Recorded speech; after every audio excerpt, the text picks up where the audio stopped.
చిత్తూరు జిల్లా పొంగనూరు అసెంబ్లీ నియోజకవర్గానికి టీడీపీ అభ్యర్థిగా అనీషారెడ్డి పోటీ చేస్తారని టీడీపీ అధినేత రాష్ట్ర ముఖ్యమంత్రి సీఎం చంద్రబాబు నాయుడు స్వయంగా ప్రకటించారు.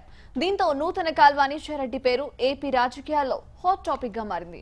సీట్ల కోసం పోటీ ఎక్కువగా ఉన్న అధికార పార్టీలోకి ఇలా వచ్చి అలా టికెట్ కన్ఫర్మ్ చేసుకోవడం అద్భుతం కాగా, సాక్షాత్తు చంద్రబాబు పేరు వెల్లడించడం మహా అద్భుతం. దీనికి సంబంధించి మరిన్ని విషయాలు మా ప్రతినిధి గిరి అందిస్తారు. రాజులు ఏలినటువంటి గడ్డ పొంగనూరు. ఈ పొంగనూరు సంబంధించి ఈ నియోజకవర్గంలో ప్రతి ఒక్కరికి తలలో నాలుకగా మిగిలినటువంటి ఒక నేత ఇప్పుడు ప్రతి ఒక్కరిని కలుపుకుంటూ టైం టేబుల్ క్రియేట్ చేసుకుని ఇక్కడ అందరికీ అందుబాటులో ఉన్నారు. ప్రస్తుతం అనీషారెడ్డి గారు ఇక్కడ మనతో ఉన్నారు. ఆవిడతో మాట్లాడే ప్రయత్నం చేద్దాం. ప్రజలకి ఎలాంటి సేవ చేయబోతున్నారు, ఈ రాజకీయం ప్రస్తుతం ఎలా ఉంది, ఆ మాటలు వినే ప్రయత్నం చేద్దాం. అనీషారెడ్డి గారు ప్రస్తుతం పొంగనూరు రాజకీయాలు చూశారు. వచ్చిన అతి తక్కువ సమయంలోనే మీరు అందరికీ అందుబాటులోకి వచ్చారు. ప్రతి ఒక్కరూ కూడా మిమ్మల్ని పలకరిస్తున్నారు. అందులో మీరు పేరున పలకరిస్తున్నటువంటి పరిస్థితి అతి తక్కువ సమయంలోనే ఇది ఎలా సాధ్యమైందండి? నమస్కారం అండి. ఈరోజు అనీషారెడ్డి అంటే కొత్తగా రాలే. నాకు పెళ్ళి కూడా 25 సంవత్సరాలు అయింది. ఇక్కడ పొంగనూరు కాన్స్టిట్యున్సీలో రామకృష్ణారెడ్డి గారి కుటుంబంలో చేసుకొని, మరి పెళ్ళి అయినప్పటి నుంచి కూడా మాకు ప్రతి ఒక్కసారి ఎలక్షన్స్, లోకల్ బాడీ ఎలక్షన్స్ కానివ్వండి, అటు ఇంట్లో ఎమ్మెల్యే, ఎంపీ 2 ఎలక్షన్స్ మాకు ఉండేటివి. సో ప్రచారానికి అనేది కంటిన్యూస్గా నేను చేస్తూనే ఉన్నా. సో ఈ ఏరియా అంతా కూడా నాకు బాగా నోటెడ్. ఇంకోటి వచ్చేసి తెలుగుదేశం పార్టీ ఇక్కడ పొంగనూరు కాన్స్టిట్యున్సీలో కంచుకోట. గత మామగారు ఉన్నప్పుడు కూడా ఆయన 3 టైమ్స్ ఎమ్మెల్యే, 3 టైమ్స్ ఎంపీ, మళ్ళీ నెక్స్ట్ ఎంపీ టికెట్ ఆయనకే ఇచ్చారు. మళ్ళీ కొడుకు కూడా ఎమ్మెల్యే టికెట్, ఆయన కూడా ఒక 4 సార్లు దాకా ఇక్కడ గెలిచారు. సో ఇదే కోణంలో ప్రతి ఒక్క జనాలు అనేది ఇప్పుడు ఆల్మోస్ట్ ఆ క్యాడర్ అనేది మా కుటుంబ సభ్యుల మాదిరి అండి. ఇక్కడ తెలుగుదేశం పార్టీ ఇంత స్థాయిలో మనల్ని గెలిపిస్తున్నారంటే మనం వాళ్ళు వదులుకోకూడదు అనేసి ఒక ముఖ్య ఉద్దేశంతోనే నేను ఇక్కడనే పొంగనూరు కాన్స్టిట్యున్సీలో ఇక్కడ రామకృష్ణారెడ్డి ప్రజాభవన్లోనే గత 9 సంవత్సరాలుగా జై సమైక్యాంధ్ర వచ్చింది. అప్పుడు అన్ని ఉద్యమాల్లో పాల్గొన్నాం. ఇప్పుడు మళ్ళీ ప్రత్యేక హోదా కోసం చాలాసార్లు రకరకాల పోస్ట్ కార్డ్స్, దాదాపు 1 లక్ష పోస్ట్ కార్డులు ఇక్కడ పొంగనూరు నుంచి కూడా మనం మోడీ గారికి కూడా పోస్ట్ చేయడం జరిగింది. రకరకాల ధర్నాలు, మళ్ళీ ఇక్కడ ఉండేది free medical aid camps with medicines and operations కూడా మళ్ళీ ఇక్కడ ఉండే వాళ్ళని కూడా పంపిస్తూ ఉన్నాం. So some way are the other some social activities we been continuously doing in the constituency. ఇక్కడ మెయిన్ రాజకీయాల కంటే కూడా మనకు కావాల్సింది ప్రజలతో సత్సంబంధాలు, వాళ్ళకుండే ప్రజల్లో ఉండే సమస్యలు ఏముంటాయి అనేది మాకు అవగాహన బ్రహ్మాండంగా ఉంది.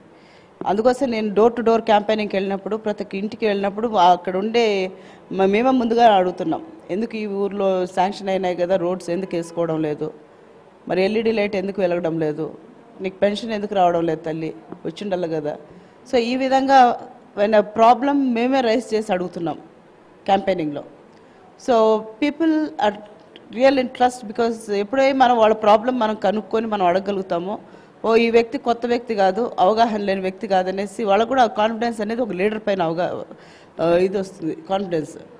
సో నెక్స్ట్ థింగ్, మాకు పొంగనూరుకి ఏం కావాలనేది మాకు బ్రహ్మాండంగా అవగాహన ఉండదు. ఎందుకంటే మామగారు కూడా ఆయన ఏం చేశారో పొంగనూరుకి అనేది కూడా పెద్ద లిస్టులో కూడా ప్రింట్అవుట్ చేసి కూడా మాకు ఇచ్చారు. పొంగనూరుకి ఆయన ఏం చేసిండేది, ఒకప్పుడు పొంగనూరు ఎలా ఉండిందో ఇప్పుడు పొంగనూరు ఎలా ఉందో కూడా ఆ అవగాహన కూడా మాకుంది.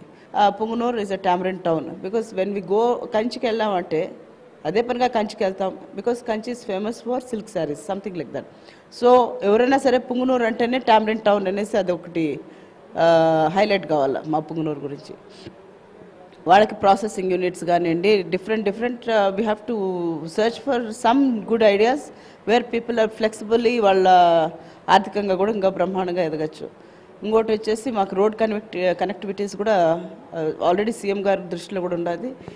ఇక్కడ నుంచి బెంగళూరు ట్రాన్స్పోర్టేషన్స్ కూడా చాలా తక్కువ. అండ్ ముస్లిం మైనార్టీస్కి ఆల్రెడీ చంద్రబాబు నాయుడు గారు ముందు మామగారు వచ్చిండే షాదీ మహల్ తప్పితే there is no other Shadi Mahal here. So వాళ్ళకు కూడా ఒకటి ఆల్రెడీ శాంక్షన్ చేశాం Shadi Mahal. So it's still processing.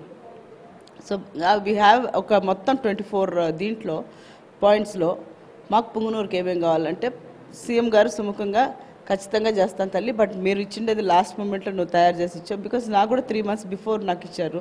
3 monthsలో I was just scatter అయింది మొత్తం.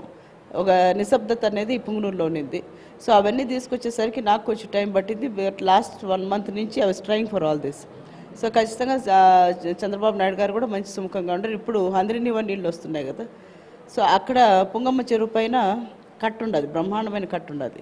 సో అదంతా మొత్తము ఒక మంచి సిమెంట్ రోడ్ మాదిరి చేసేసి ఎల్ఈడి లైట్స్ వేసి సిట్టింగ్కి సిమెంట్ ఇవి ఇచ్చేసి ఒక మంచి ఆహ్లాదకరంగా చిన్న పార్క్ మాదిరి, ఇట్స్ వాకర్స్ పాత్. సో ఎవరికైనా మా ఊర్లో వాకర్స్ పాత్ కూడా లేదు. సో అలాంటివన్నీ there still lot of things to be done. So ఇవి కానీ ఎడ్యుకేషనల్ పరంగా we have to take lot of steps. ఇంకోటి area hospital we wanted. So this a good government hospital, but ఇంకా medication wise పెంచమని చెప్తున్నాము, staff డాక్టర్స్ని పెంచమని చెప్తున్నాం. So all this is very necessary for our Punganur. గతంలో ఎన్నడూ లేని విధంగా ఇప్పుడు తన ఒక విజన్తో నేను ముందుకు వెళ్తున్నానని చెప్పి ఖచ్చితంగా ఇక్కడ స్థానికంగా ఉన్నటువంటి ప్రతి ఒక్కరికి కూడా ఏదైతే వాళ్ళు కోరుకున్నారో అవన్నీ కూడా తరతరాలుగా రాజకీయాలు చేసినటువంటి తమ కుటుంబానికి సంబంధించి వాళ్ళ ఆశయాలు సాధించే దిశగా మేము ముందుకు వెళ్తామని చెప్పి ప్రజలకు హామీ ఇస్తున్నారు. అంతే వేగంగా కూడా దూసుకు వెళ్తున్నటువంటి పరిస్థితి ప్రస్తుతం ఉంది. ఇక్కడ స్థానికంగా ఉన్నటువంటి వాళ్ళతో ఇప్పటికే తాను అందరితో టచ్లో ఉంటూ వచ్చినటువంటి నేపథ్యంలో రాజకీయమే కాకుండా అందరి బంధువుగా తాను అందుబాటులో ఉంటానని చెప్తున్నటువంటి పరిస్థితి ప్రస్తుతం పుంగనూరులో ఉంది. కెమెరామెన్ గిరినాథ్ రెడ్డితో గిరి, భారత్ టుడే.